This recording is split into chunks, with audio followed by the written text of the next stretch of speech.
और सरमायाकारों के लिए बड़ी सहूलत, स्टॉक एक्सचेंज में शेयर्स फरोख्ती रकम अब एक दिन में मिलेगी। स्टॉक एक्सचेंज में पहले शेयर्स की रकम 2 दिन बाद सेटलमेंट के जरिए मिलती थी। स्टॉक एक्सचेंज में T+2 का फार्मूला खत्म होगा। हमजा गिलानी कराची से हमारे साथ मौजूद हैं। हमजा, बताइएगा क्या नए SOPs बनाए जा रहे हैं? जी बिल्कुल, ये बड़ी खुशाइन बात है।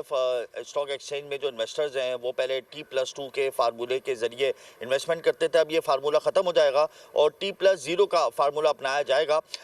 स्टॉक एक्सचेंज में शेयर की फ़रोख्त की जो रकम है वो एक ही रोज़ में मिलेगी और तस्फिया जो है वो भी एक ही रोज़ में होगा। ये खुशाइन बात है और इस हवाले से आगाही सेशन भी मुनक़्क़िद किए जाएंगे।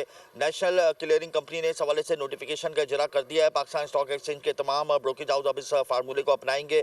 नया सेटलमेंट सिस्टम जो है वो मुतारिफ किया जाएगा ताकि स्टॉक एक्सचेंज में सरमायाकारी को फ़रोग मिले। और इस हवाले से स्टॉक एक्सचेंज की जो मैनेजमेंट है वो तमाम ब्रोकरेज हाउस के साथ एक आगाही सेशन मुनक़्क़िद करेगी। 23 दिसंबर से ये फार्मूला अपनाया जाएगा और T+0 का जो ये फार्मूला है इससे जो न्यू इन्वेस्टर्स हैं और जो हमारी एक्टिव क्लाइंटेल है वो बढ़ेगी। एक्टिव क्लाइंटेल को बढ़ाना एक बहुत बड़ा चैलेंज है स्टॉक क्लाइंट्स एक्सचेंज भी यानी कि बढ़ेंगे। बहुत शुक्रिया आपका।